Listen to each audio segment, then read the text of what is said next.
Welcome everybody to our first panel for the Find the File Festival. You have last seen the movie Last Angel of History, and that was mainly about writing history from an Afrofuturist perspective, from a kind of speculative archive. And what we would like to do now is get more on a theoretical side of talking about archives.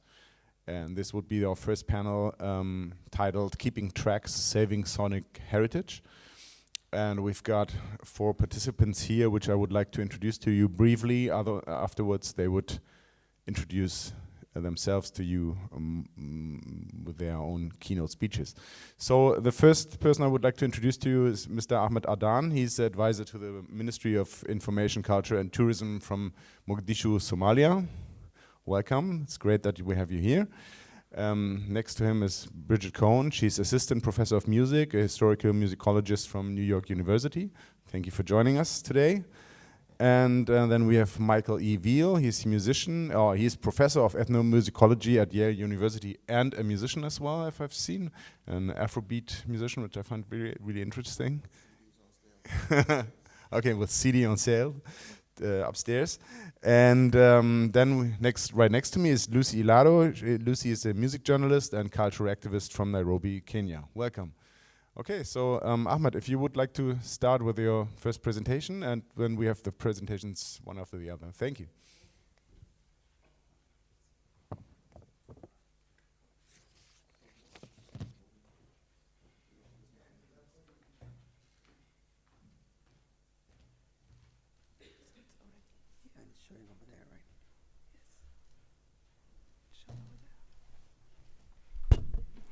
Okay. Hello, everyone, and for the team, thank you for having me. My friend Yusuf, who is the DG of the Ministry of Information, and I actually traveled all the way from Mogadishu to share this. So, what am I going to talk about? Radio Mogadishu National Archive. This is a state-owned radio, and it has a huge archive with a long history. It has an archive that actually a combination of 2 radios. Radio Hargeisa started 1941, official broadcasting, and this was Hargeisa was a British colony back then. So 1941 is the official actually starting date of that radio station, but it started recording even before that. And Radio Mogadishu started recording actually in 1951, 10 years later, Radio Hargeisa. So the Somali history in terms of music, in terms of news, all that, you know, in a modern recording way, basically started early 90s. And where was it actually recorded? Radio Mogadishu and Radio Hargeisa. So basically, the 2 radios archives actually were compiled later into Radio Mogadishu being the big hub of that archive. So that's why I'm focusing on Radio Mogadishu.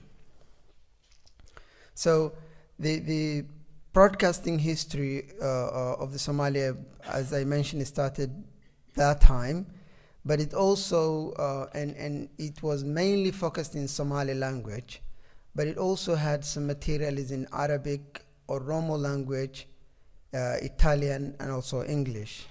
So it was a big archive, and it was all through the state broadcasting services that actually was Radio Mogadishu and Radio Hargeisa. So Mogadishu is the capital city of Somalia, and Hargeisa is the second capital city of Somalia. And Hargeisa is currently considered breakaway sort of a state, though not official yet. So for a long time, those were the 2 main radio stations in the entire country. and they were broadcasting actually from 1941 all the way mid 1990s. But now what you have is you have a very strong private media houses in Somalia. I mean, every major city in Somalia currently has a minimum of 2 radio stations. So you have a huge private, actually, a big private media existence in the country. But still, the materials that they use in terms of music, history, and all that is owned by the state media, and it is actually archived at Radio Mogadishu National Archive.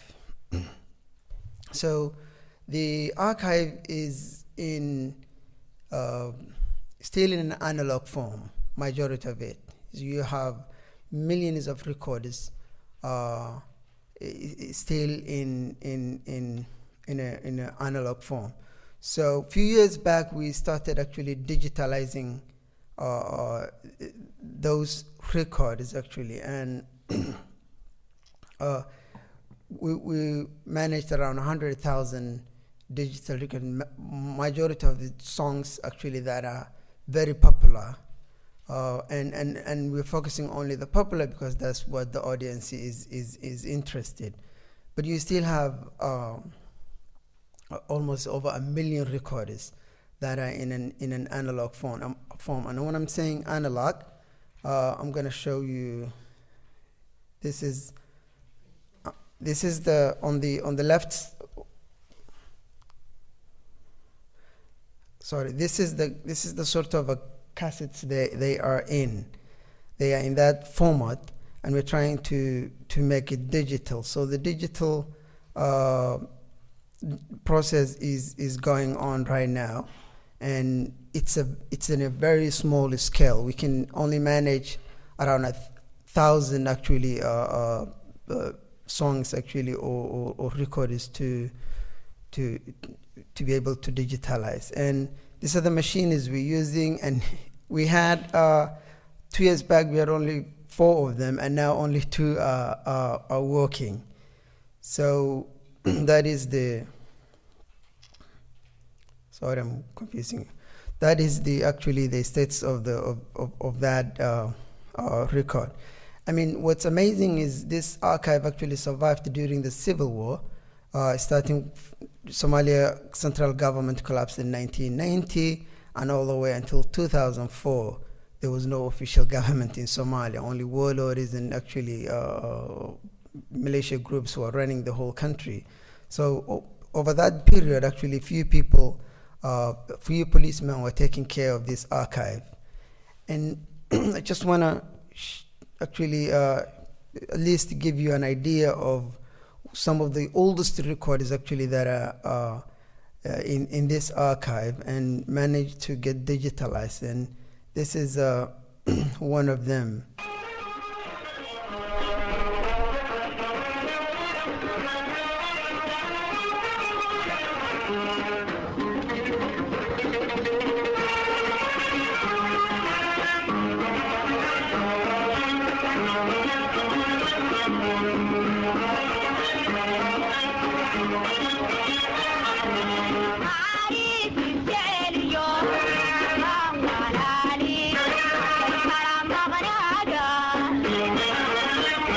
So Sophie Douale was one of the first female recorders of Radio Mogadishu, and this song was every single morning Radio Mogadishu will play this song as an opening song, and it basically calls the social unity, social cohesion, family issues and all that, and it sort of betrayed Radio Mogadishu as actually the pillar of that, the lead of that, and yes, at some point, Radio Mogadishu was the national voice, and that is how Fatima used to actually portray. And why am I selecting also Sophie?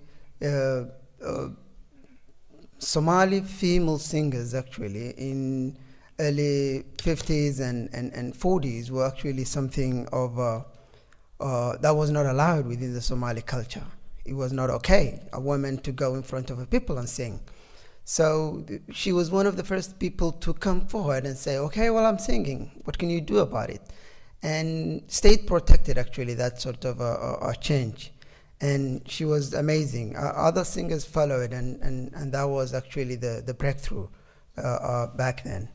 So that's the archive, and the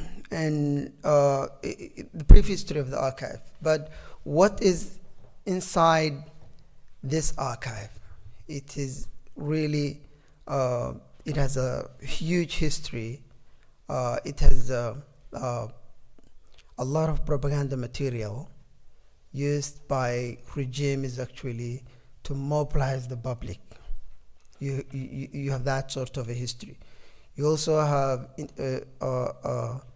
Radio Mogadishu was actually taken over by a warlord in 1990 all the way to 1996, very famous warlord Muhammad Farah Aidid, and he used the radio as his actually propaganda tool. Either the music, the news, everything was at his disposal, and you have in the archive you have atrocities committed as a news. You have music used as a propaganda tool to actually mobilize people under his actually militia, or actually demonize the rest of the country or people who are opposing him.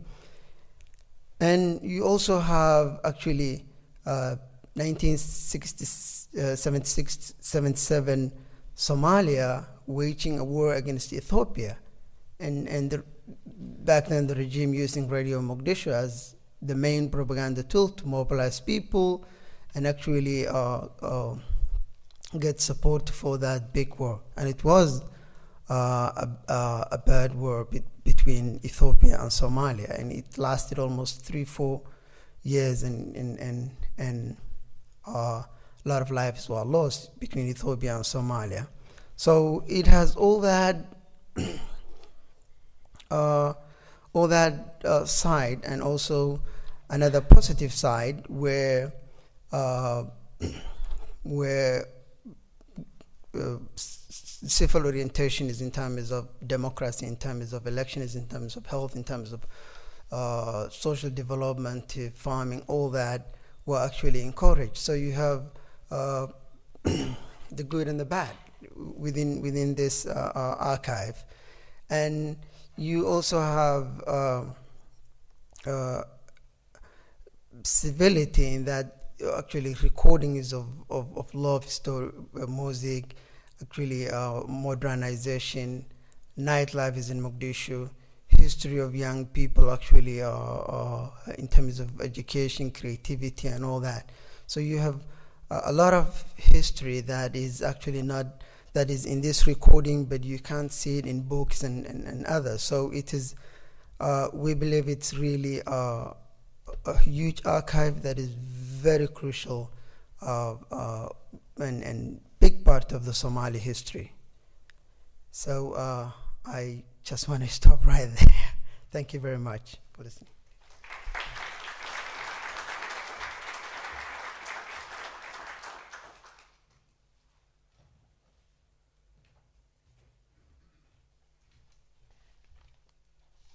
Hello everyone. My name's Lucy Ilado, and I'm a music journalist, a failed musician, and cultural activist. I'm here to talk about the state of music archiving in Kenya, and I'll just give you a quick introduction about it. Kenya is yet to experience the real value of government support for the arts, yet art is a nation's most precious heritage, for it's in our works of art that we reveal ourselves and to others the inner vision that guides us as a nation. Presently, we are at a point where if any proper archival attempt were to be made, it would have to take seriously the advent of digital technologies and the support of individuals who have time to study the music, preserve it, and ultimately begin the digitizing process. So from the diagram right there, you could see that we have the Ministry of Sports and Heritage, which is ideally supposed to be in charge of ensuring that this process happens. And under the Sports and Heritage, we have two departments, and that is the Permanent Presidential Music Commission, Pbmc, which is responsible, or was created in 1988 to ensure that all the traditional musics from the over 40 communities are well documented and archived. We have the national broadcaster, which is the Kenya Broadcasting Corporation, which ideally is supposed to have recordings of most of the pioneers of Kenyan music, and this is not available. And lastly, we have the Kenyan National Archives, basically for tourists or anyone that would want to understand the history of the country, to go to and listen or watch documentaries, and this has not happened. The Kenyan National Archives only has archival materials for sports, as you know, and politicians, but nothing concrete has been done on the cultural sector. So a few facts is that there are very few traditional music recordings by Pbmc, and they're still on reel-to-reel film, yet to be digitized. KBC has suffered severe neglect from the government, and the materials that are available on vinyl or tapes are either destroyed or kept in a very sad state. The Ministry of Culture has failed to create clear cultural policies to ensure that such processes are well taken care of. And finally, like I mentioned, the National Archives does not preserve the cultural heritage of the country. But the question here is, so who is doing it? So we have an organization that I recently partnered with to try and document and archive the music of my tribe, which is going into extinction. We currently have only one musician and a band acting as the last custodians of our music. So Ketable Music was formed in 2007, and basically the goal is to document the traditional music and dances of East African countries, and they have done so about 300 performances from Kenya, Uganda, and Tanzania. And the amazing thing is that the work that they have done has been used by scholars, music journalists, TV programs, and the most laudable, achievement would be a book that was written by Australia's author, Dr. Sarah Baker, and it's titled Preserving Popular Music Heritage, Do It Yourself, Do It Together. So these are some of the projects that Ketable Music has been involved in, and this was the Shades of Benga book is the most recent project which documents the history of Kenyan music from World War II in 1946 to 2016. They have Weapon of Mass Reconciliation, which is also a collection of music.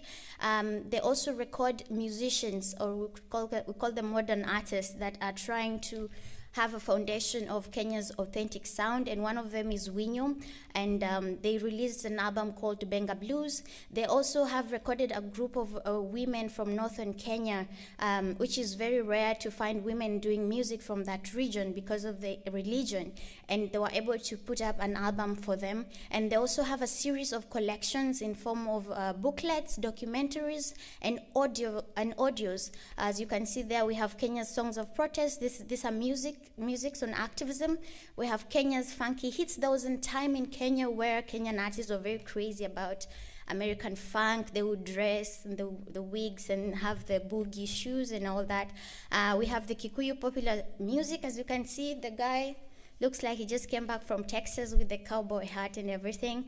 And then they have the Retracing Benga collection, which are also available on sale outside. So what are some of the challenges that such an organization experiences or comes across when they're doing the work? One of the major issues has been the accessibility of past materials of popular music.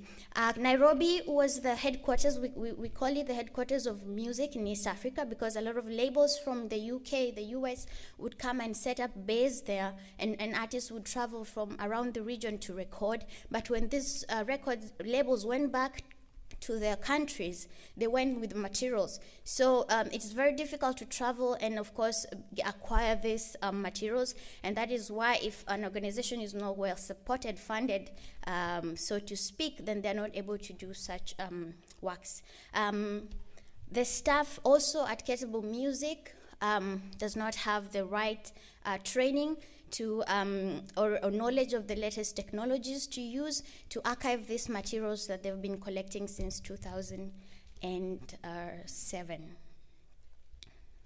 So we come to the project that I'm taking up currently, and it's basically to try and, like I mentioned, ensure that my peers from my tribe who want to do music have a foundation of the kind of music that identifies us or separates us from other communities in Kenya.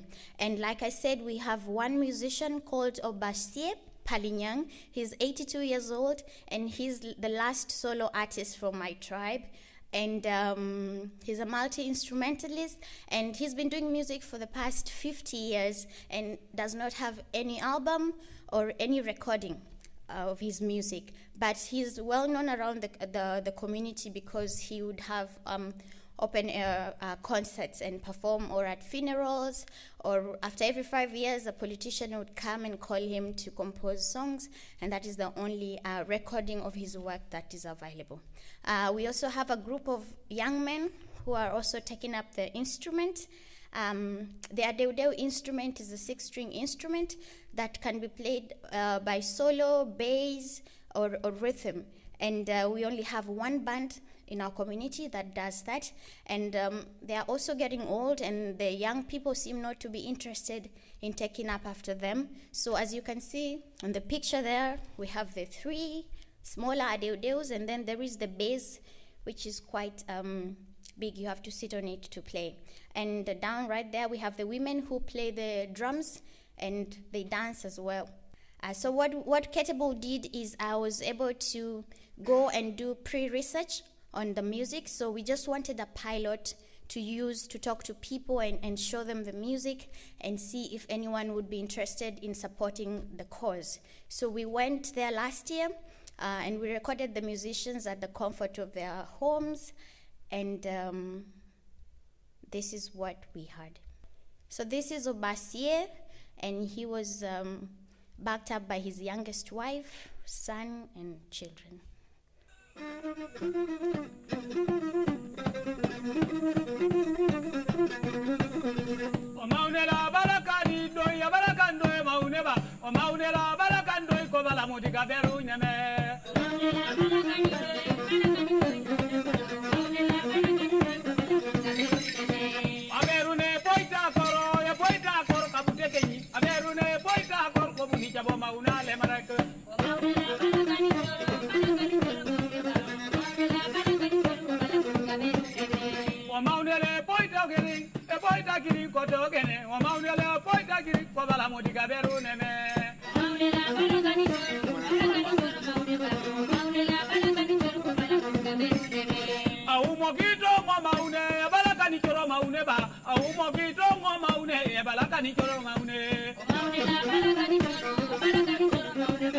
Yeah, so we have Obasie there with his family. The project would want to see that we have a documented process of how songwriting was done in the past. He sings through storytelling, talks about the history of the migration of the Iteso people from South Sudan all through to Kenya, and of course majority of our tribe is in Uganda. About 10% are in Kenya at the border, including myself.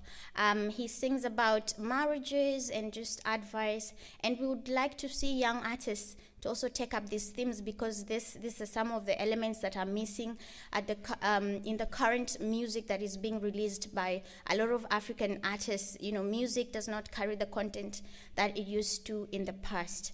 I would also like to play you a recording by the only band that's currently doing music in the community, and it's the Iteso South Jazz Band.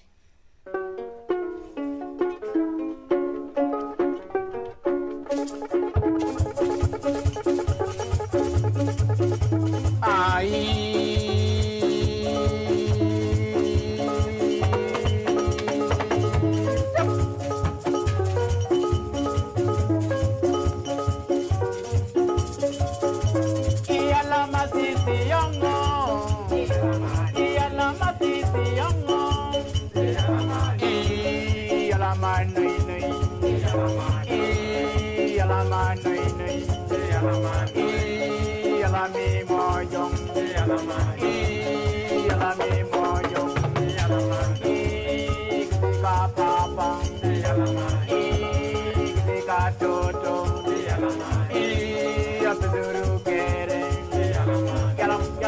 Yes, so that's all I have for you for now.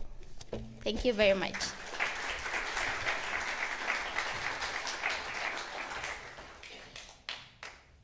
I'll be talking about a set of archival sound recordings that were created under violent conditions of racial inequality in the United States in ways that may resonate with the intercultural colonial histories we've been talking about in the last two talks. In the spring and summer of 1957, the avant-garde French-American composer Edgar Varèse led a series of improvisation sessions at the Greenwich Settlement House in downtown New York with jazz musicians, including Charles Mingus, Tio Macero, Art Farmer, Don Butterfield, Ed Shaughnessy, and Ed Rehack, among others. Composers Earl Brown and Tio Macero helped to organize the sessions. Most of the jazz musicians present had been participants in the Jazz Composers Workshop, a loose, racially integrated group of musicians invested in crossover between score-based classical concert and jazz traditions. Before addressing the history of the archived sound recordings, let's listen a bit to get a feel for their sound world.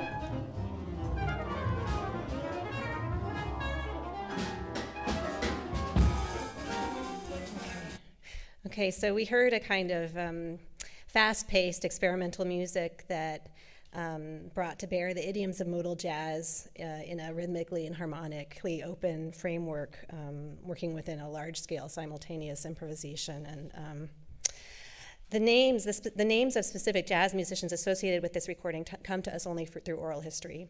For many years, the recordings lay undocumented and untouched in Varèse's private estate, sequestered from the public, until the composer's estate was sold in 2003 to the Paul Zacher Foundation, an institution dedicated to preserving and promoting the study of score-based modernist composers and musicians' archives in Basel, Switzerland, where the Varèse's tape reels were finally digitized and made accessible to scholars on site.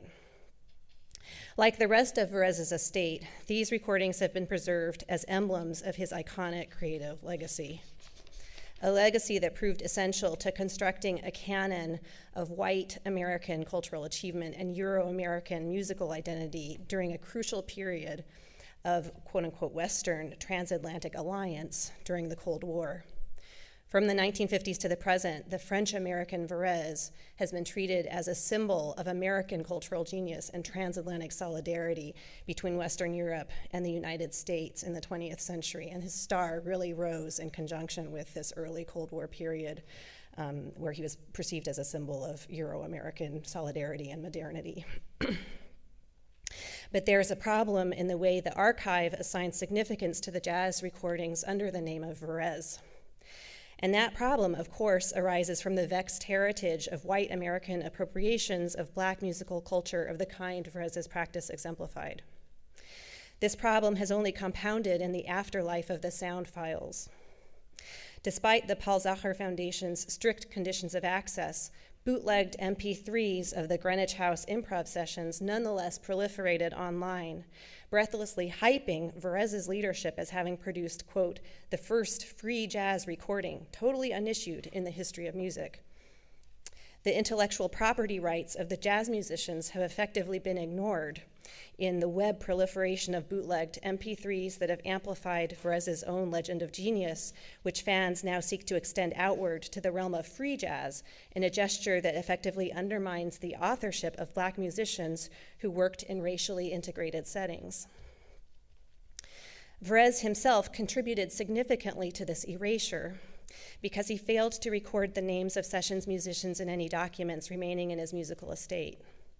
Varèse's apparent indifference to his collaborators' names was a characteristic of his techno-primitivist approach to composition.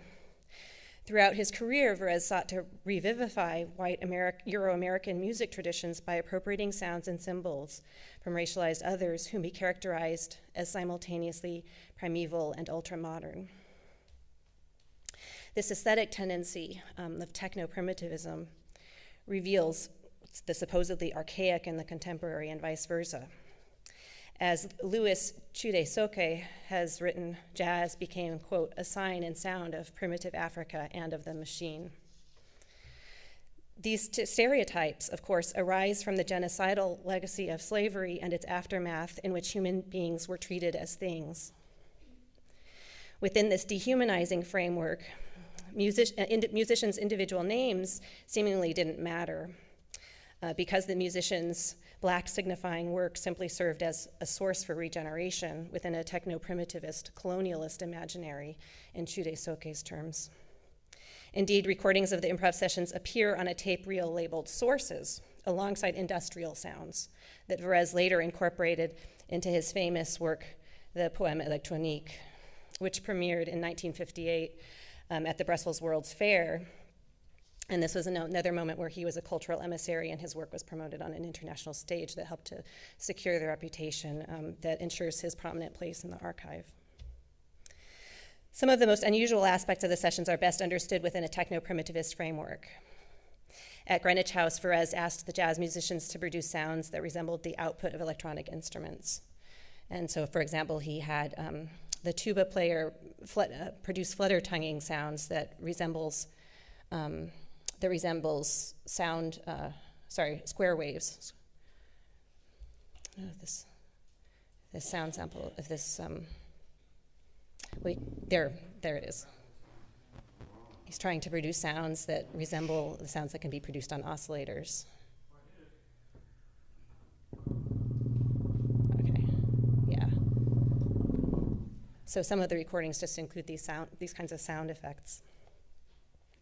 On other occasions, he asked musicians to improvise on the basis of graphic scores that he otherwise reserved for electronic composition. And here is the kind of score he used. On still other occasions, he asked musicians to improvise without any score with the expectation that they simply, quote, be free, an idea that meshes with primitive notions of spontaneity. The jazz bassist Jim Crow tellingly recalled the somewhat obtuse nature of Varèse's approach. Quote, it was a funny circumstance because I got the feeling he wasn't really clear about what he wanted to happen. I think he felt that classical musicians were not free enough to do this, and so he tried to get guys that had jazz experience, and he didn't understand that at all that jazz musicians are very formal. If you're uninitiated, they may sound like you're playing randomly, but they're playing, except for the really avant-garde, they're playing according to harmonic structure with their own sense of melody and that whole sort of thing. He was looking for something more primitive, I think. I probably told you that line of Art Farmer's. Varèse said, that's fine what you're playing, but be more free, high, low, loud, soft, explore the full range of your instrument. Then Art says, I've been playing this instrument for 18 years and I haven't played the full range of it yet. Now he wants me to do it in 3 seconds. From Crow's perspective, Varèse's primitivist attitudes showed a complete ignorance about the actual musicians he'd invited to the sessions. Yet Varèse's techno-primitivism hardly had the final word. The recordings ultimately show how the session's terms of encounter became altered in real time. An example of such transformation occurs midway through one session in which Varèse conducts and the musicians seem to have difficulty staying in sync with the score. One musician, whom I believe to be Charles Mingus, asks to rearrange players' positions and stands so that they may see one another better. The player interjects, look, this is not natural for me. And then he asked his fellow musicians if he can rearrange their stands. And I just want to play this excerpt where we hear this garrulous scene of interaction where a musician, who I believe is Charles Mingus, kind of tries to change the scene and the power dynamic at the same time.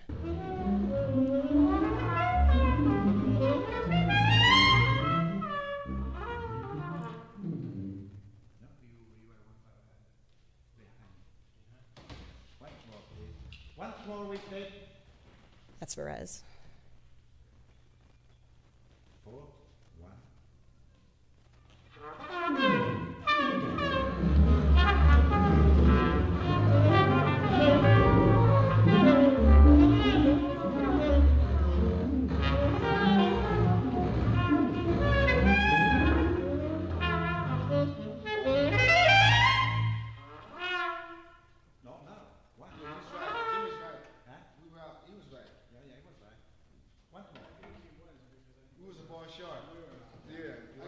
Take a breath now, breathe too long, you know. All right. We do it again, doesn't matter. All right. So I give This is not natural for me. all right. It's not natural for me. That's Mingus, yeah. Is that what you? For me, I don't care. I'll turn a little bit that way then.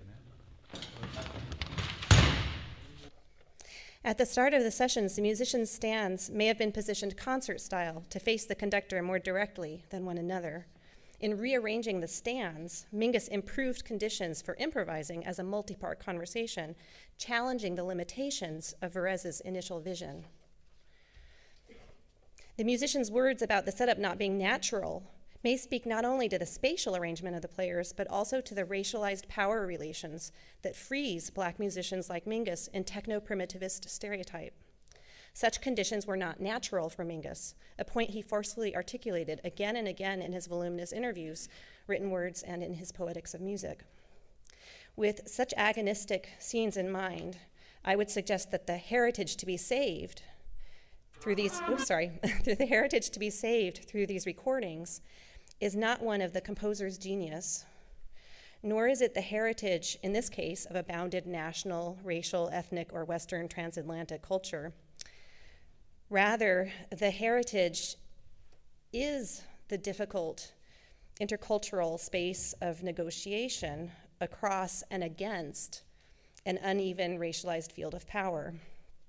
The heritage is the efforts at musical and social communication across a chasm of inequity that these recordings help us to study in the effort to understand the recent past and the present in the United States. Thanks.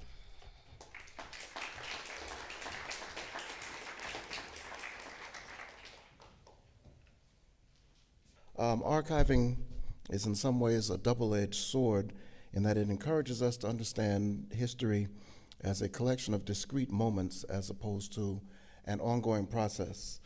On the other hand, it allows us to relive and to analyze these moments and to generate crucial insights about musical form and structure in the past, and it has accelerated the stylistic and social evolution of musical practices around the world. Now, keep in mind that not all cultures place the same emphasis on archiving the past. I think, for example, of the many instances of Western scholars of African visual arts, whether we're talking about Northern African or Sub-Saharan African art, many of these scholars were shocked to find what they considered to be incredible artifacts, sculptures, carvings, etc., discarded like garbage and buried in the ground.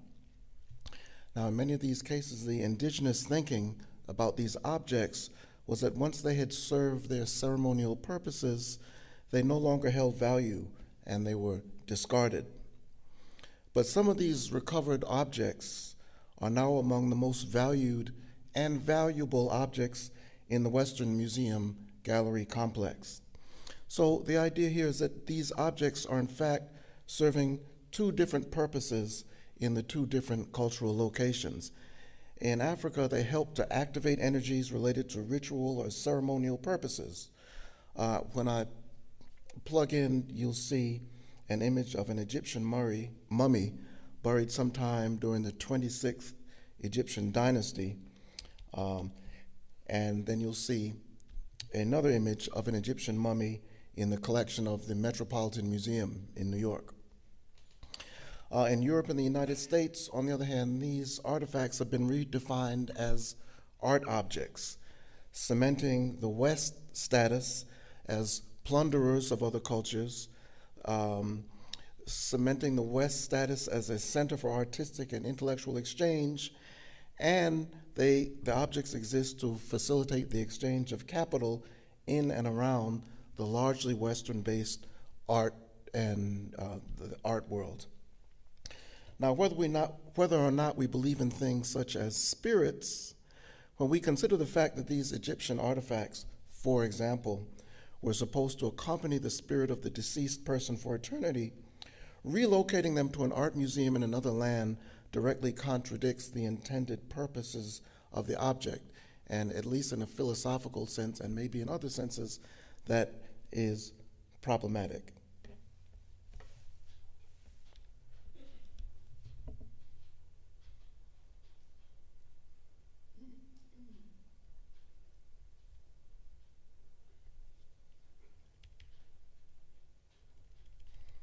Okay. So here is the one image of a mummy being unearthed. You see that it's already been kind of cleaned off and it's being measured there. And then here's the radically recontextualized mummy in the context of the Metropolitan Museum. Now, it's interesting that we're having this conversation in Berlin because when we focus the conversation on the topic of music, the Germanic world is arguably the home of the practice of music archiving because of the early advances in recording technology that were largely made in Germany. In fact, it was in Berlin and in Vienna where ethnological researchers such as Erich von Hornbostel and Karl Stumpf created the Berlin Phonogram Archives, where thousands of recordings of the world's music were being stored for the purposes of ethnological study. Here is another image of what we might call today a recording session taking place. Now let's just adjust and emphasize three of the terms that I've used a bit. Should we refer to these as musical recordings, or are these recorded specimens? The recordings weren't made for the purpose of aesthetic enjoyment. They were extracted for the purpose of ethnological research, i.e. research into the musical activities of other cultures. The second term I used was ethnological, as you can see. Ethnological, not ethnographic. That's important because the term ethnographic is a cultural anthropological term that refers to the writing of culture. Now, Stumpf and von Hornbostel weren't interested in cultural phenomena per se. They were interested in what they considered the scientific study of specimens that had been extracted from different parts of the world. Cultural considerations, in fact, were a distraction for them. So ethnological is a more appropriate term here than ethnomusicological or ethnographic. The third term that I used was extraction, which reflects the point that these specimens were the products of a colonial dynamic of extraction. The so-called raw materials, in this case cultural or musical materials, were extracted from various parts of the world and transplanted, or rather transported back to the colonial center, which of course was also the center of industry, to be finished into refined products, in this case academic or industrial products. And of course, as with classical colonization, industry was deliberately suppressed in the colonies themselves, so the colonists had to buy the finished products from the colonizers, hence a relationship of enforced economic dependency. And this also has relevance for the extraction of musical and other cultural products. Now, we usually don't associate Germany with the discourse of colonization, but that's only because Germany was divested of its colonies after World War I, and we really associate the colonial and the post-colonial discourses with the European colonial powers that remained until after the Second World War, mainly France, Germany, Belgium, and Portugal, and to a lesser extent, Spain. In fact, that's even a topic of debate within Germany today, as I'm sure you all know, for example, in the vigorous debates surrounding the reconstruction of the Prussian castle here and all of the cultural issues surrounding that.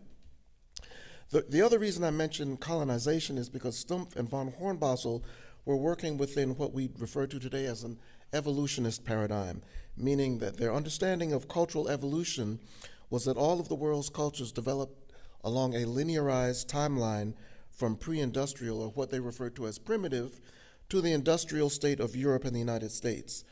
And these scholars had the ultimate aim of using the cultural production of pre-industrialized cultures kind of against which to measure and to prove the superiority of Germanic culture primarily and Western industrial culture secondarily.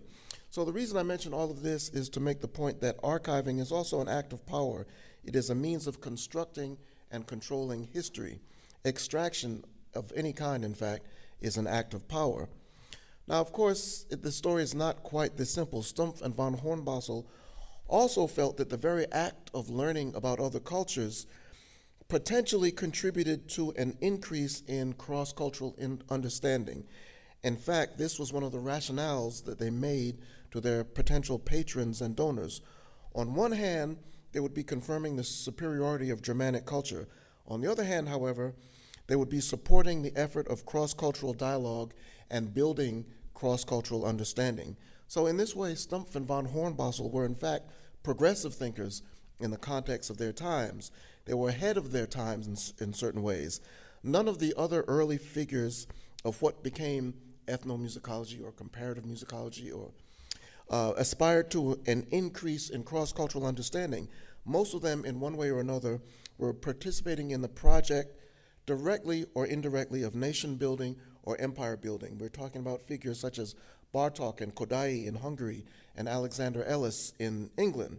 So archiving has bequeathed a dual legacy to us, and this remains true to this day. It's not anything unique to the Germanic world or any particular culture. Now, there are two 20th century discourses / practices / fields that would not exist as we know them today without recording technology. In fact, there are many, but I'd like to end just by focusing on two of them for a moment. One is ethnomusicology, and we're going to see some of the canonical images of early ethnomusicology today. This is the American researcher Francis Densmore recording a Native American Indian chief, Blackfoot Mountain chief. This is probably the most famous canonical image of early ethnomusicology. And then, of course, we have the South African, we wouldn't call him an ethnomusicologist, so the music, Diane Thram is in fact here from the International Library of African Music. She's kind of the steward of the Hugh Tracy archives. This is another canonical image of early ethnomusicology. Hugh Tracy recording in Booty Pygmies in the Belgian, what was then known as the Belgian Congo. Today it's the Democratic Republic of the Congo in the 1950s. And another canonical image of those same people listening back to Tracy's recording of their own singing. And the other discourse practice field that, of course, would not exist without the advent of recording technology is jazz. And when it comes to the relationship between jazz and recording, this is one of my favorite images here. This is Eric Dolphy recorded, it's a live recording. I'm not sure where the recording is from, but the image was taken in 1960, not 1961, in Juan-le-Pin, the jazz festival on the outskirts of Antibes in southern France. And, I just love the image of Dolphy in this sea of microphones. And in fact, I talk about this at length in my book, which I guess I'll talk about more tomorrow. So ethnomusicology is absolutely dependent on sound recordings. It has powered deeper understandings of musical form and structure. They have facilitated our understanding of music's relationship to the social worlds within which it exists, issues of the human organism, and many other areas of knowledge. Recording has also facilitated the movement of musical sounds across cultural borders in ways that would have been unthinkable a century ago. It has preserved musical practices and traditions which have been, in some cases now, extinct for decades or centuries. But at what cost? The technological advantage of the West has led to a dramatically unequal distribution of institutional and disciplinary power. As a consequence, the ethnographic lens tends to be trained from the West outward. How would the West appear through the ethnographic lens aimed from Botswana or Aboriginal Australia, for example? In more concrete terms, the archives of the world's music abound across the West, while in the so-called global South, for example, economic, political, and climactic factors mitigate against any comparable institutional power developing in those areas. Jazz is another music that is part and parcel of the recorded age.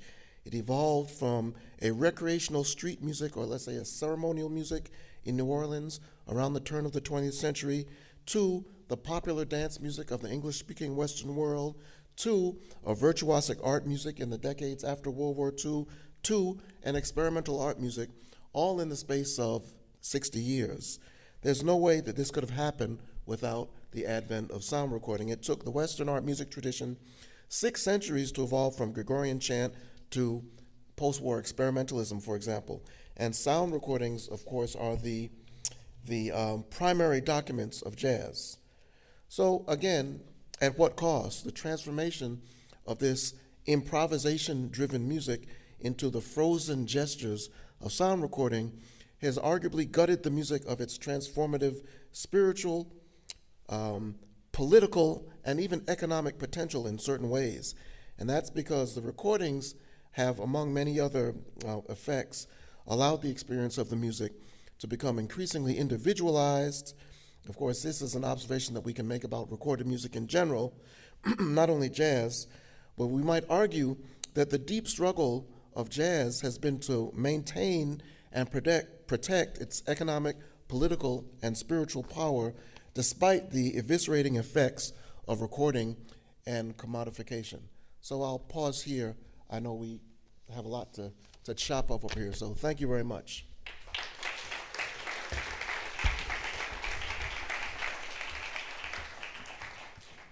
So thank you everybody for your very interesting presentations. And since the topic of this panel is keeping tracks, that's what we've named it, we just assumed that, and in this case I found it especially interesting what you just presented, that keeping tracks would be the aim of, of archives. Everybody wants to keep everything, wants to archive everything.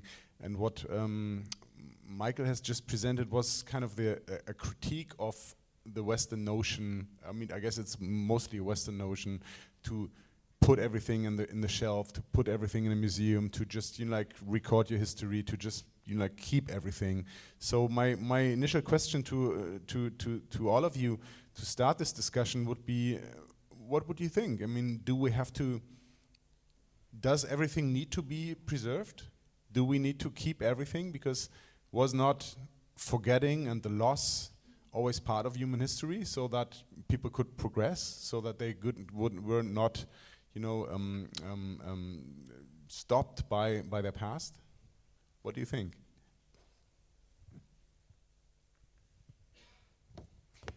Well, so my first area of research was actually on a German Jewish emigre composer, Stefan Wolpe, and I've done a certain amount of research on questions of genocide in the context of Europe in the middle of the 20th century, and from that perspective, when you're part of a group, the culture of which has been subject to systematic destruction, thinking about genocide as something that is seeking to destroy not only the lives of the people who are targeted, but also the cultural artifacts that testify to their having been part of some kind of cultural collectivity. In that case, certainly you need to preserve. I mean, and so, and when we're and some of the situations we've been talking about today, when we're talking about colonial violence, that's also a genocidal violence. And so then I would bring us back to Michael's point about what would it mean to train an ethnographic perspective from, say, a global South perspective on the North, and what would a kind of an ethnographic an ethnographic archival project that's grounded in a kind of memory of historical violence, what kinds of preservation projects would that lead to, and what kinds of, a critical orientation that would organize how that archive would work.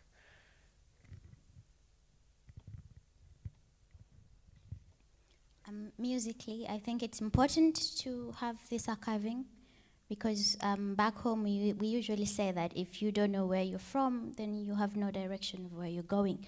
So this is a real challenge for us to try and make sure that there's an proper archival system in the music sector, because the absence of it, we really feel it, because presently we have no identity as a nation when it comes to music. We have musicians doing music, and if you don't hear their voice or read their title that it is ABCD from Kenya, you would think it's a Nigerian singing, you'd think it's an artist from South Africa, or you think it's an American rapper, but it is a Kenyan who's doing the music. So the lack of this archiving, a place where musicians can learn about their music, can learn about their culture, the lack of it being there has actually influenced the current music that is being produced by Kenyan artists. So if we had it, I believe that we would be able to have our own sound, like artists from Nigeria. They're really taking the juju music and they're doing hip hop, they're doing electronic music. We have high life from Ghana, Senegal as well. So we would love to also have our own identity, and we can only have that if the archiving is done. Yeah. I'd just like to respond to a couple of those things because they were so compelling. And I'll respond in a couple of ways. I'll start out by responding as a musician. I remember the days when I was in music school, our whole thing was to take tape recording devices and smuggle them into jazz concerts, because you weren't supposed to be recording things. But we wanted to learn, and so we'd smuggle these devices in. And at a certain point, I got tired of doing that because I thought that it was putting a barrier between myself and what was taking place. And everyone said, well, don't you want to remember the concert? And I said, well, I'll remember it in my DNA. I mean, that was just my metaphor for saying I'll resonate the experience at a different place than just listening to the recording. And I think there's something to that. And so in the remarks I just made, I do think that when the preservationist impulse is too strong, you do lose the power in the artifact, because the artifact is a dynamic thing. It's not a static thing. It might be a physical static object, but it's meant to activate some kinds of energies, among human beings. The second way I'll respond to that question, though, is on the big picture, and I'm kind of bouncing off Brigid's comments. As an African American, and this also relates directly to the film that we just saw, The Last Angel of History, the whole issue with African American culture is the issue of history and recovered histories and lost histories. Because when those our ancestors were taken as slaves, the way that they were demoralized in the context of the slave system was they weren't allowed to speak African languages, they weren't allowed to maintain any African practices. And some of them were punishable by death, things like drumming and all of that. And so the slave system was not able to destroy the African essence of African culture, because but what they destroyed was the explicit reference points of it. In other words, you can't find an African American who can say, my ancestors are Yoruba or Hausa or Efik or Igbo. That's almost impossible because of the nature of slavery. But African Americans are exhibiting all kinds of Africanisms. They just exist in conceptual form. The thing is, in a situation like that, the only people that are going to be able to prosper are going to be exceptional human beings, because every culture needs its reference points in place in terms of where they've come from as a people in order to solidify themselves in the present, in order to chart a path for the future. So I'm answering the question on both sides of the coin. I think that, yes, absolutely, all culture needs solid, stable reference points. So in the American context, for example, the African Americans and the Jewish Americans have often bounced off of each other. They're kind of mirror images of each other in the American context because of these questions of history and preservation and institutions and all of that. But on the other hand, the archival impulse can be taken to a morbid extreme in which it chokes the life force out of the artifacts that they're supposed to preserve. Yeah, yeah. I would like to include Ahmed because you just presented to us as well this project that you or the ministry or people from the ministry are working on in Mogadishu with the preservation of the radio archive. And of course, I can totally understand what you just said. Also, with the Holocaust, there are special situations where you need reference points. So, what would you say is the purpose of preserving that radio archive for the future of your country, Somalia? I think the advocacy on keep everything or actually preserve everything has a minority support in Somalia. A lot of people are advocating, and we have the tendency of actually forgetting everything, start over. A lot of people are advocating, well, the civil war violence component that is within our archives or is recorded actually should be discarded, so that this society to move on and actually build a new future. But a minority advocates that we also need that history to be in the record actually, so that it doesn't have to come back tomorrow. And the Somali community actually have the tendency of actually they use a very famous word that says, okay, Hale Dale, let's start all over. Okay, let's imagine that we just born actually, or forget about our civil wars or on grazing or water, or let's take start from a new page and move on. It hasn't been effective actually. It didn't work actually. Violence, civil war comes back, and we kept that circle. But to keep everything now is the momentum, and Somalis actually exist within Kenya. A big chunk of Somali community lives in Kenya, Ethiopia, Djibouti, and what's now called the Somali nation. So when you look at the history of the colonial actually impact and violence, actually, you now have a Djibouti, a majority Somali ethnic community that actually is French speaking, everything is French. But you have the former Italian colony and former British colony.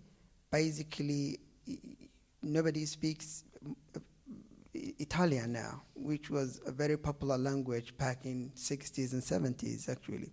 So you have this side of Somalia actually basically not adopting the colonial languages or the colonial education system and all that, just starting over and emphasizing ethnic language, Somali language, education, wherever they can actually, more Arab actually affiliated. So somehow it works. Somehow actually it needs some sort of actually preservation. So Djibouti is a staple, where you have British Somali colony and Italian Somali colony, having issues all the time. Yeah. So I'm one of the minority that says keep everything. Yeah. But in the Somalian case, it's also interesting that you have a huge migrated community all over the world. What is you've just told me before the beginning of the panel about these concerts that the parts of Durdur band have given in the US. So what's the meaning of their music for the migrated communities of Somalians? Well, before the Civil War, music was really alive, and it was really big thing in the community, and it has Arab influence, Western influence, African actually roots and all that. So right after the Civil War, Somalis actually migrated to every direction, actually to Africa, Middle East, Europe, America, and all of that. So what you have is singers actually with the new actually music reinvented their old songs in the in Radio Mogadishu, Radio Hargeisa archive. So, for example, a very famous legend, Hassan Adan Samatar, went to Canada in 1990. So from Canada, he actually, and he was one of the Waberi band or national band. So his recording were all in the archive, but he knows the lyrics and all that. So with the new music, he actually did most of his he did most of his songs actually. So they recreated, actually from the diaspora, they recreated their music, and actually that is how recording and Somali music actually survived during the civil war. So most Durdur, a good example, is Durdur band, which will perform tonight. Durdur actually was the only not government affiliated. In a way, most of the bands in late 80s were affiliated with government, Ministry of Education, Ministry of Information, all that. So these were the division of the band. So Durdur came up with an energy of Western music and beat, actually in 87, 86, I'm not sure exactly which year. So they became a household name, they became actually of interest. And 1990, the civil war happened. So Durdur band also were victimized because of that. So some of them fled to Ethiopia, Kenya, Europe, and in the US. So the group again reorganized themselves and actually renewed most of their songs and music.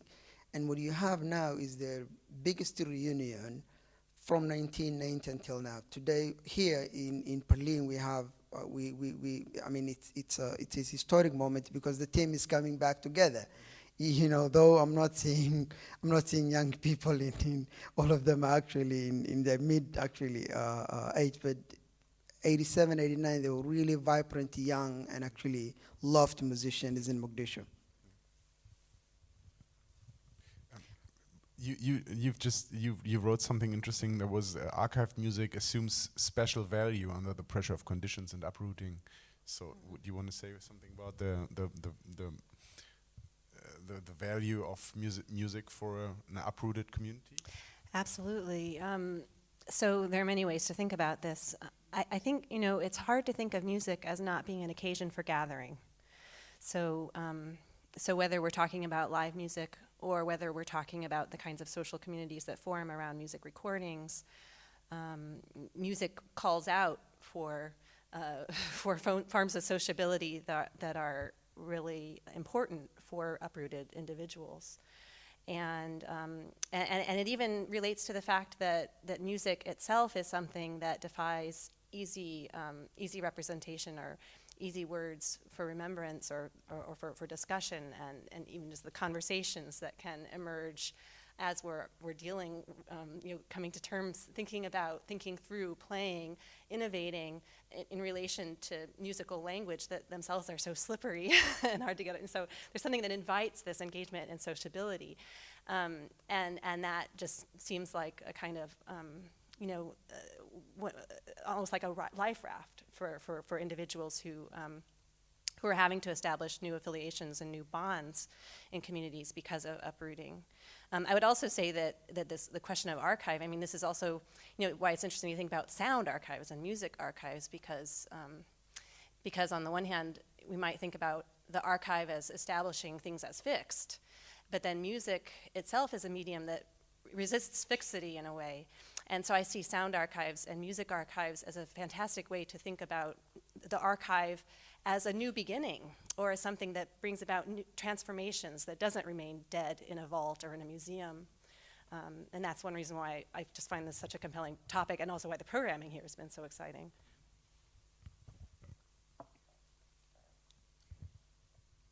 The one question that came to me was, so then, before we come to the question of power that you also raised, who is supposed to do that? I mean, is that a non-for-profit organization like Pbmc?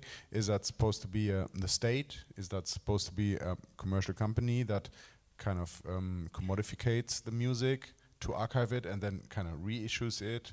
like Kiddibu also does a bit. So what would you say? Is that a task for the state, or is that a task for the private economy?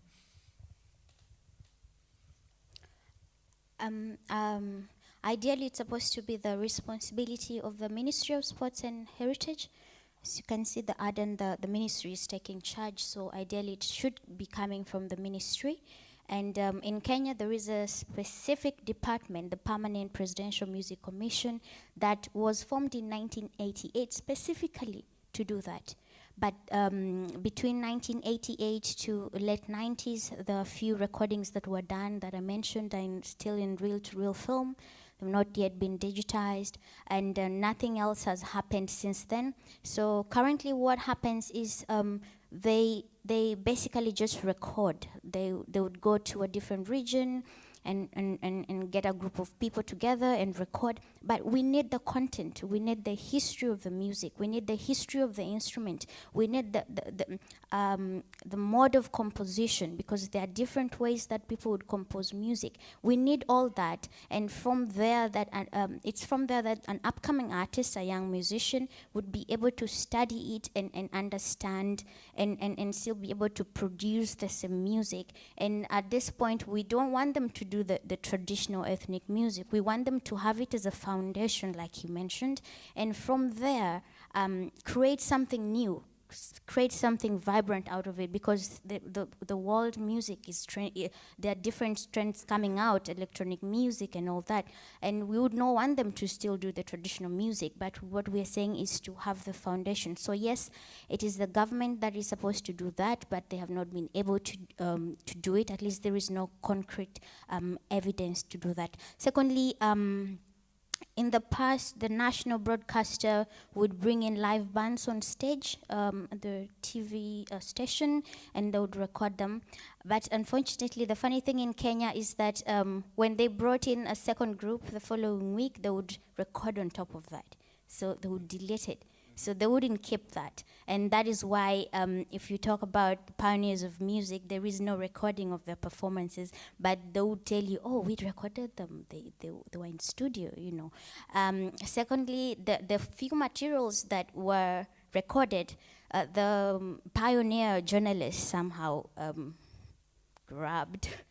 It's not available in the archives of the station. At least this we were able to confirm when we're doing the research for Shades of Benga, the book. So Kitabu comes in as a non-for-profit organization, and through the funding from the German Institute, Goethe Institute, the Cultural Institute Alliance Française, and the HIVA Fund, they've been able to they were able to do this project and many others to ensure that there's at least some cultural identity that is being preserved. Yes. Would you agree? Is that a task for the state? I don't know. It's a very complicated question because it needs to be recalculated every time there's a new form of technology.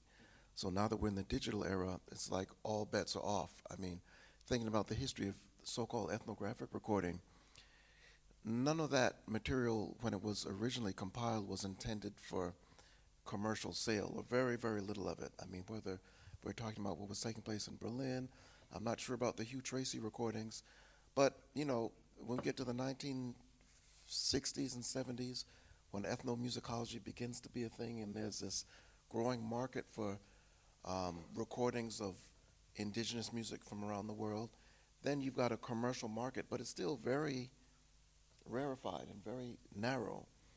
Once we move into the digital age, all bets are off. So I don't know, for example, if Diane has been approached by hip-hop musicians to get clearance for music, you know, indigenous music from Botswana or Kenya or Zimbabwe or South Africa, but that's the period we're in now. You know, so the whole commercial status and the institutional status for that music has changed dramatically over the course of the last 50 or 60 years. So I don't think we can arrive at a kind of unilateral conclusion and kind of fix all solution, because you know, like the music itself, the economic and the social circumstances are changing. It wouldn't be unlikely at all today that a hip-hop musician in Los Angeles hears something interesting in a sample of some indigenous music from Uganda and wants to integrate that into his music or her music. So it's a completely different situation. I think another question comes into the picture, or priority. I mean, is this the priority? For the past 3 years, we've been fighting within the Somali government an increase in the budget to preserve and actually digitalize this. And believe me, we're not successful in that, because the government has other priorities actually, and the major priority, security is an issue. Poverty is an issue, health is an issue, all these other priorities, and the money it gets is really, the revenue is really very small. So we're having that issue, number one. And apart from the government, donors we are approaching, it's not even a priority for them also. I mean, very few actually donors are actually even listening, even considering to listen to us actually, and at least sit down with us and talk about archiving, preserving, and digitalizing things. So music and recordings. So at this time, we are committed as a ministry. The ministry is committed. People at the Radio Mogadishu and Somali National TV and all that really deeply are concerned about this huge archive and the process of preserving it and digitalizing it. But the government or the top leadership actually have other priorities to focus on, and don't have a lot of resources for this mission or similar things like that. And donors actually have other priorities. Even those investing in Somalia have other priorities. You talk about a good example is United USA as a donor.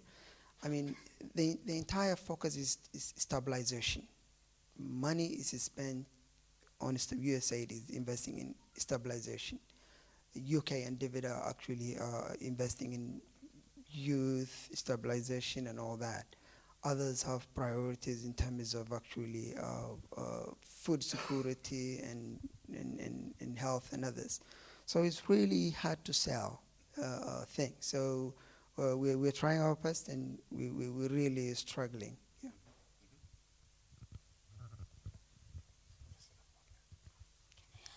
The situation in Kenya is a bit different because, like I mentioned, they created the Permanent Presidential Commission specifically to do that work.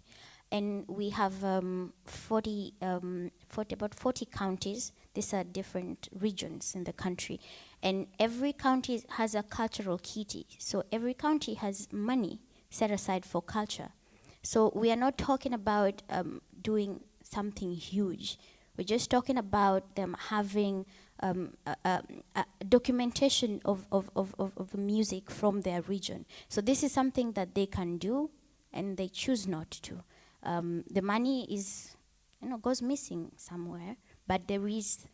They are aware that this should be done, and there is some money set aside for that, but it does not happen. Yes. I just like to adjust my earlier comments and just make one point. I think the economic relationships are very complicated, but when we deal with things being taken from one place and archived in another place, I think one principle which ideally would be consistent is the principle of reciprocity. In other words, communities need to have access to these materials. When I was a graduate student, for example, I probably spent hundreds of hours transferring Navajo Blessing Way prayers. It's a Navajo prayer, Native American prayer. I transferred these from analog to digital formats. And occasionally people would show up. I went to graduate school in Connecticut. The Navajo area is out in the southwest of the United States. Occasionally those people would show up wanting to have access to some of these materials because they were basically the spiritual technology of older generations, and they wanted to recover some of that. And it was very complicated. There have been situations with archives in which people say, well, we want to hear such and such a thing because those were the songs of our grandparents or our great-grandparents, and they haven't been granted access. And I think that's a very profound political problem. I'm not a business person, I'm not an economist, so I can't work out the economic details. But when it comes to these types of principles, I think that they should be in place. I would also add that I in the United States right now, I hear a lot from librarians about foundation support for digitization projects because of the concern over the shelf life of the digital tape. I mean, of the magnetic tape. But I haven't heard about foundation support for repatriation projects. Yeah. Well, there are lots of cases, there are lots of instances in the world in which a country will say, well, we'd like this back. This was plundered from us. I mean, I think the most famous example, there's an example going on in Germany right now, in Namibia, when, the German government, I don't know what the institution is refusing to return certain artifacts that the Namibian government has requested. I think the famous example in recent decades was in Nigeria, the big carved mask from the Benin Kingdom that was the symbol of the Festac Festival in 1977. The Nigerian government petitioned the British government to return that, and the government refused to do it. So they got a traditional carver from the same area to make a replica, but it wasn't about the object. It was the principle of the thing. It was a symbolic. And I think now, 40 years later, maybe the British government has said, okay, you can have that mask back, but everything else is staying in the British Museum. And, I think the French have taken a somewhat different approach to it. So. And I was just saying, I think there's not enough support for these repatriation projects in the U.S. So there are some very important ones, but it's like people working very hard and not having the resources they need to do it. I think we'll talk more about repatriation in a panel tomorrow. That is about the access and reuse and revival, or make archives live again and live on, and like what you actually do with them. I would also, because we as the last part discussed with you, is a question that you raised in your presentation already. That is the question of power, and that means who decides what becomes part of an archive and what is left out and thereby forgotten forever, maybe. So that is, I think, an interesting point, because either if it's the state, if it's a state organization, or if it's a private organization, somebody has to sit there and decide, well, I'm going to digitize this, but not that. I mean, even in your case, somebody sits at the machine that we've seen, and he or she takes tape after tape and digitizes it, but we all know the state of decay of these magnetic tapes, as you've just mentioned. And if he or she waits for another 2 or 3 years, then these tapes might be gone forever. So what do you think what is your position on that? How important is it that you have maybe a committee or something that makes sure that the right things get into the archive in the right order, maybe, or maybe are left out? I don't know. Who should decide that? Like I said, for example, the private companies that are interested in this, I think first of all it is important to have a database of what is available at the moment. We have tribes like the Gems in Kenya. There are very few people who can speak the language. I doubt, I've not really looked at it, but I doubt they even know about their music. For my tribe, the fact is we only have one musician, we only have one band, and he's 82 years old. He's definitely living on borrowed time. So if nothing has happened, is done, he's gonna go with all the knowledge and all that. So I think that would be priority. So I think if you have a database of what is available, what has already been done, it will really make every other thing easier to follow up on. Yes. I think that we need to work toward a model of archival institutions that is less hierarchical and that involves more collaboration between the communities it serves. Also, if it does, if it is an archive with cultural with cultural artifacts connected with particular communities, it needs to be that have been extracted from those communities. It needs to be working on the reparations projects, and also integrating that into its programming. I think the particular archive I was dealing with, the Zacher Foundation, has a relatively hierarchical structure where there's a director who decides what is acquired, and then it's accessible only to people who travel on site to Basel, Switzerland. So it also has, the conditions of access are exclusionary. So I think we need to be working toward a model of archive that prioritizes accessibility, and that also prioritizes a kind of governance within the institution that brings different constituencies into dialogue with one another. Yeah. I think in the case of Radio Mogadishu Archive, the concern, or first concern was what went into this archive first. How was this recording selected? I mean, artists, whether it is political speeches, or whether it's music, or whether it is actually foreign language, or how was it selected? And the reality is, some of the regimes in the history of Radio Mogadishu were very selective in terms of what goes into that actually archive. So they were very sensitive. They were actually discarding any opposition ideas or all that. So that was actually, that's one concern. And the other concern we have here is, I mean, when the archive is really that big and large, and it has a lot of materials, and our capacity of digitalizing and archiving into digital, which transforming into digital, our capacity is limited, then we are focusing what is actually needed right now. I mean, if Radio Mogadishu actually producer wants a few songs to use for the next program that he's going to produce, that is actually our focus. We tell them, okay, we need these recordings digitalized. The second thing is, if the government is hosting a big event and they are interested in certain recordings, then we have to do it. And that is actually how we are making now what we are actually digitalizing. That's the way, that's the model we're forming. But if capacity improved, then we have to set up a committee, and more than anything, we just want to digitalize everything. Whatever we get should actually be preserved and digitalized. We are not going to be selective, or we're not thinking in a very selective way right now, like the previous regimes or governments. Yeah, we will be willing to put all this into a new digital archive record. Yes.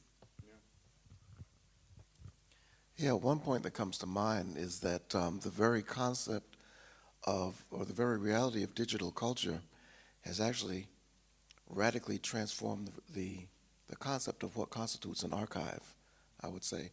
I'm not a hip-hop guy, but I can use that as an example. You know, there were musicians who wanted to sample this or that, and they weren't given clearance, so they went and sampled other things. And the significance of that in the big picture is that it kind of raised the status economically and culturally and aesthetically of these different repositories of sounds, you know. So something like, I don't know if you're familiar with what they're calling library music today, the music that was recorded in these radio and television studios. That now is, you know, the status of that, the cultural capital of that has been raised so that those records are selling for $500 and $1,000 and $2,000 each. So, you know, I'm only using hip hop as an example because it's a practice that's of the digital era, and as we saw in the film, you can take a lot of the conceptual paradigms of that music and use them as a prism through which to view other things that are happening in culture today.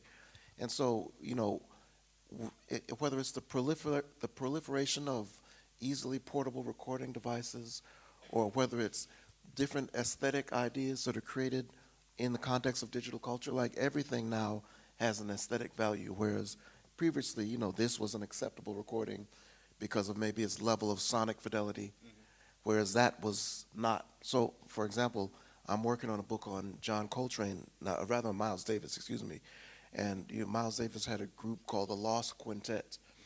The reason they were called the Lost Quintet is because they never recorded formally in the studio. But there are dozens of bootleg audio recordings circulating of their live performances, most of very poor quality, 20 or 30 years ago, it would have been unthinkable to use those recordings as a source for any kind of study because they were just considered beyond the pale. In my book I'm writing on John Coltrane, I'm talking about the recorded archives of Charlie Parker.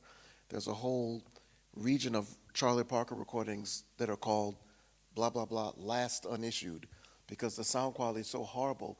Only the most hardcore Charlie Parker fanatics could endure more than 30 seconds of it.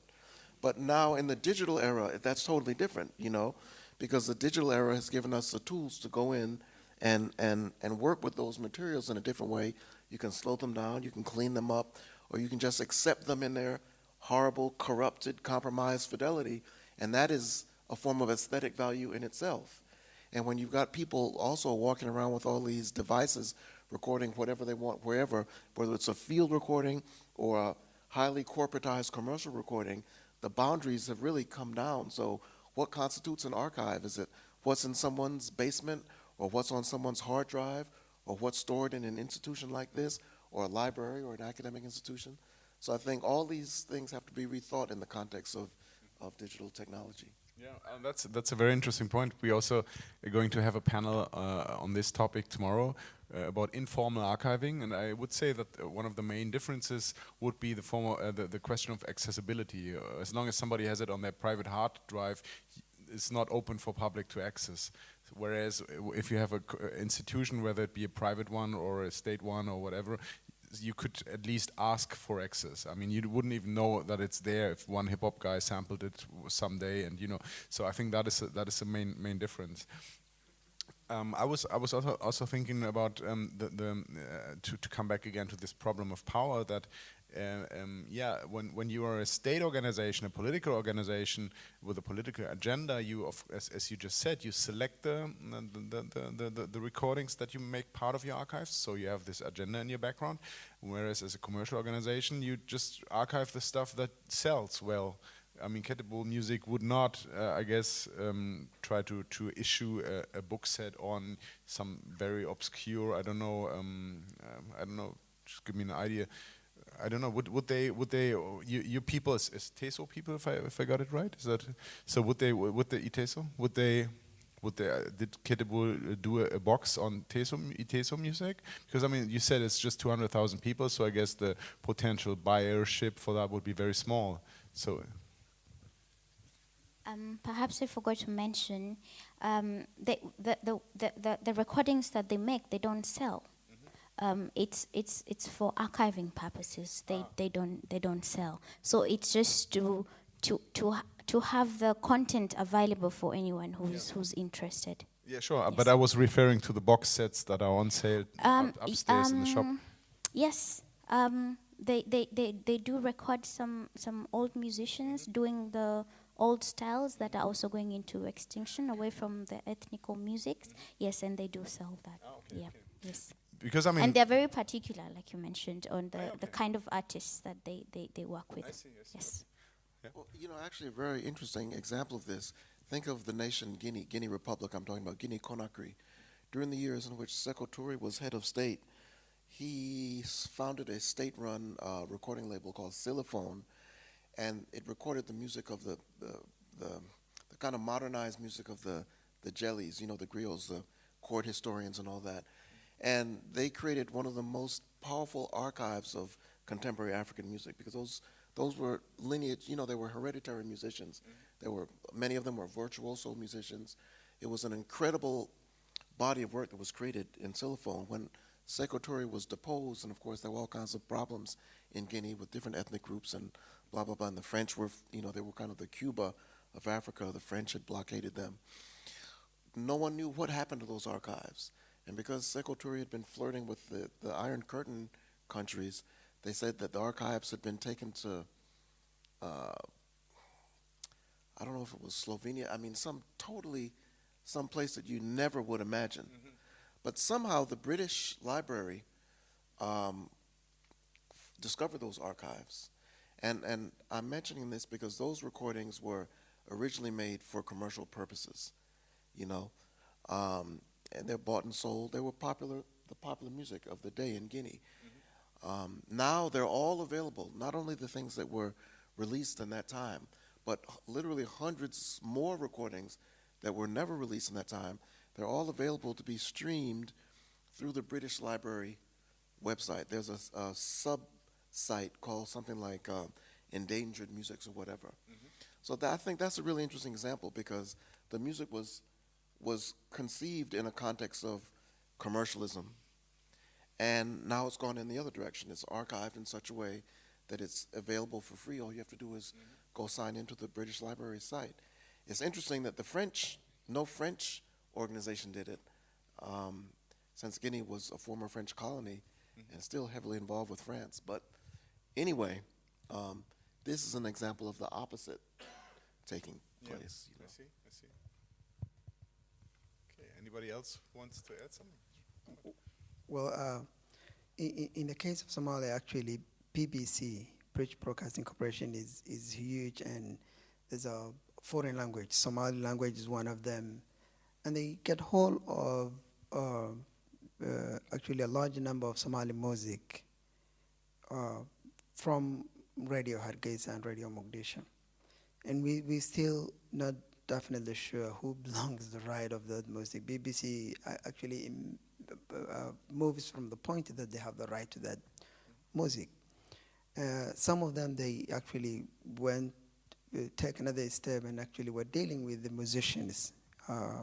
When the Somali case can be actually, these musicians were government workers actually, and they did this because Somali government invested into this. So those are actually cases that we actually are looking at it, and we have no idea actually how to. We don't have either the right approach or actually the position to negotiate. The other thing is you have strong telecommunication companies, like in the case of Somalia, Hormuz, in the case of Kenya Telecom, Safaricom, using Somali music and material is originally from this archives as ringing tones actually and all that, and without spending actually any money on it actually. So we have those cases actually that we are trying to at least focus on in the future. But first of all, we should have control of the archive and in a digital form.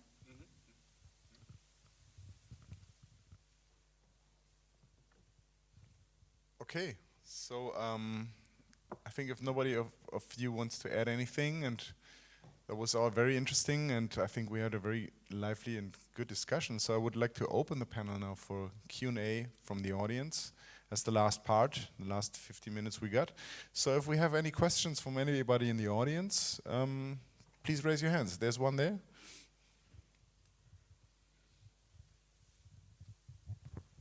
Hi, thank you.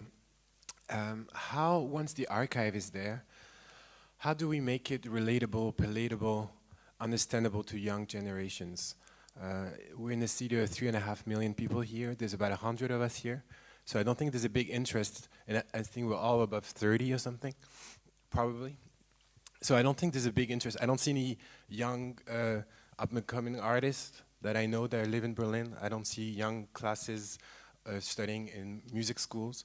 So how do we make, once the archive is there, once we have terabytes of MP3s, how do we make this very dry, hard to understand, hard to contextualize content, fun and cool? And do we need, is there an app, is there an archive app, is there a country, or is there an organization that came up with a cool app that kids can scroll through and discover their country's heritage? It's a very important question because I lived in Canada and worked for schools there, and it was really hard to make kids connect with culture. There was a lot of Afro-diasporic teenagers, and it was really hard to make them connect with their heritage, also because they were uprooted themselves and living in another country. And I really realized that it was hard to find cool ways to make them care. So yeah, it's cool to make an archive, it's cool to spend time and money doing it, but what do we do with it? How do we make it cool? I'm really excited by your question. So in my so I'm going to talk about it from my point of view as a professor at New York University with undergraduate students who are coming from many different parts of the world, but also many of whom are coming from New York and from the really heterogeneous backgrounds that New York as a city represents, and also many from economically disadvantaged backgrounds. Many of my students have never been to a library.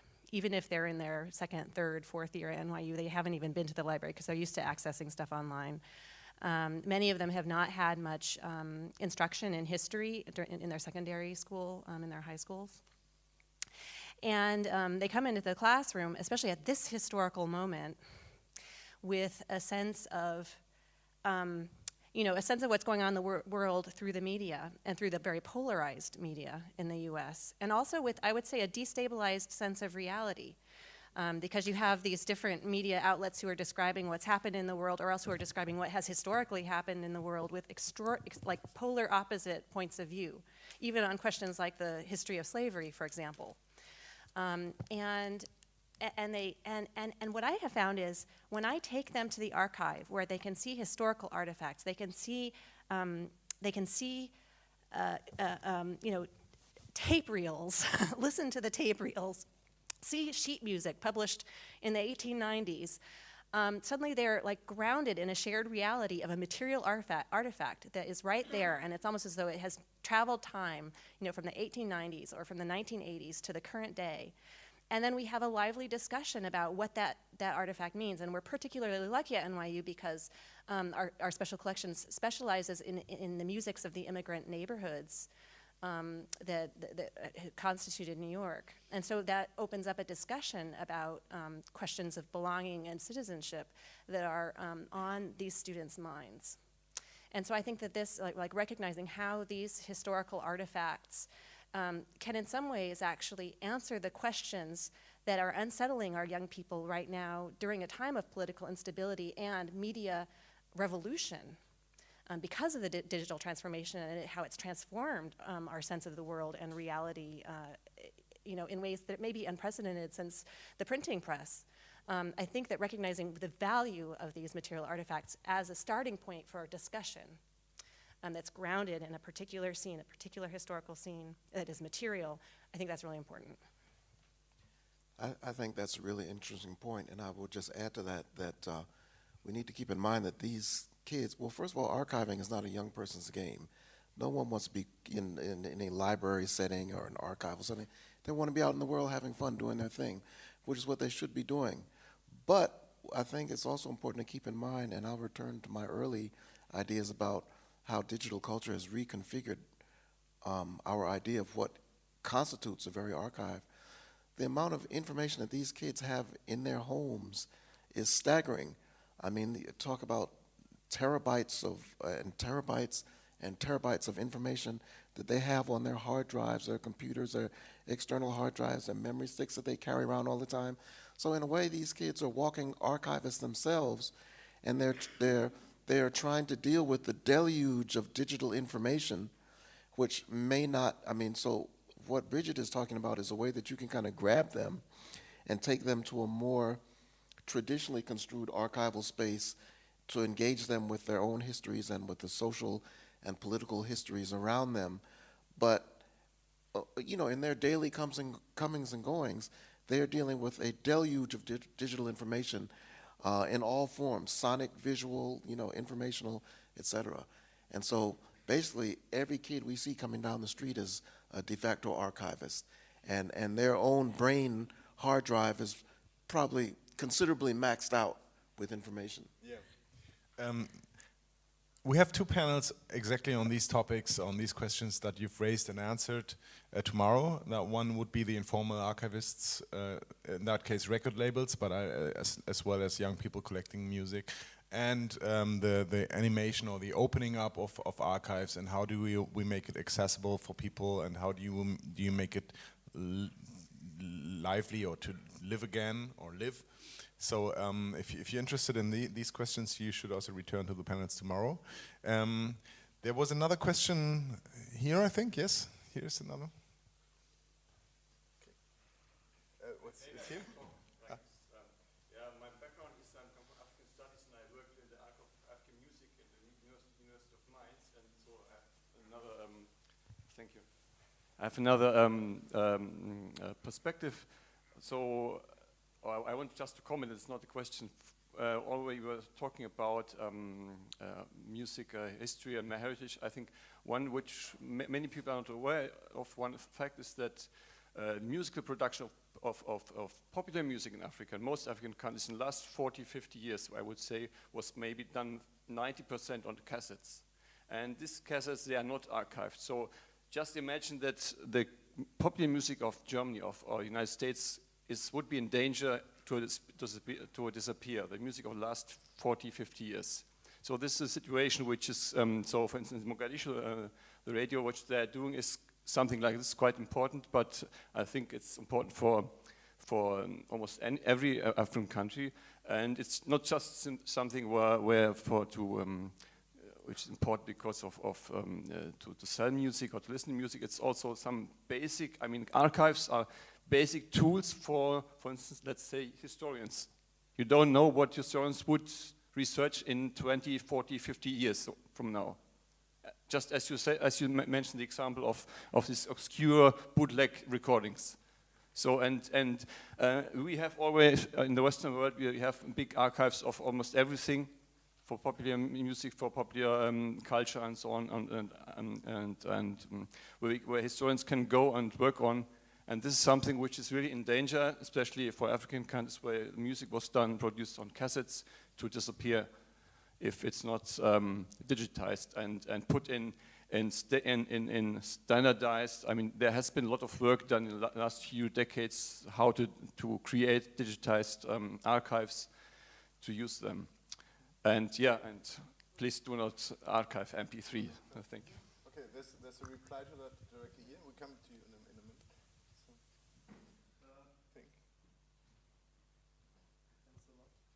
minute. It's funny because I'm also working at the same archive, but I never met you. Okay. So basically I have to not correct you, but I was working since 2 years on fundings to digitize the whole tape record, like the tapes the archive contains in the collection. So, and me and a very good friend, we started that project like 2 years ago, and then we spent like 2,500 hours to digitize with a team of young people, digitizing all tapes, like 1,700 tapes from Somalia, from Eritrea, from Ethiopia, a lot of stuff from South Africa, old Kwaito records which were just made in the townships on like self-pressed or self-produced cassettes and printed labels and stuff like that. So they were not even official tapes. They were sold on the black market, whatever. And that was a copyright question in the end, because already the act of digitizing the music was illegal. So it was a huge thing. So I spent also 100 hours in law symposiums where I talked to a lot of people. What's the copyright issue with just digitizing it for the archive? Because and they were talking for hours just about the phrase public. So what is public? Even if it's accessible for only like 20 students, it's already public. So this is what the major labels are concerned about and whatever. So and in terms of the archive itself, so I'm continue working on fundings for digitizing the whole archive at the moment, but this is like an amount of like €250,000 and just for the labor costs. And there's only one institution in Europe, or in Germany basically, the DFG, which is able to carry the whole project actually. But they say we only support digitizing projects which are open source at the end. And open source means I have to to give you some information about the archive. It contains like over 15,000 records, and including shellac tapes which date back to the 40s, and tapes which last goes until like 2000s. And so I think in total it's like 800 labels containing in that collection. So it's tomorrow you will screen Searching for Sugar Man, and it shows like one example from one person how incredibly hard it is to find out some artists. And so I did a lot of research already, and most of the small independent labels, for example, like or even the big labels are swallowed by big companies now, like Decca Nigeria or something like that is belonging to Universal, or back in the days to EMI, and then it was like a big tree of it's very hard. So I contacted all the big labels, and this is like the point where we are at the moment, how to convince the labels to say, okay, go ahead with your educational program to digitize the whole music, to make it accessible for the whole world, which is basically the aim. Yeah, thank you. Thanks for this. I think there was one last question. We have only 5 minutes left, so if you could be really brief with your question. Yeah. Do you see it? Okay.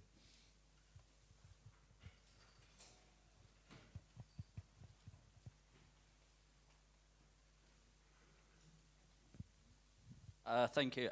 It's actually just a quick response to the first gentleman over there saying for kids to find archiving. There is one already. I'm not sure if you've heard of it. It's called radio000.com. It's a website. I've got it on my app, on my phone as well.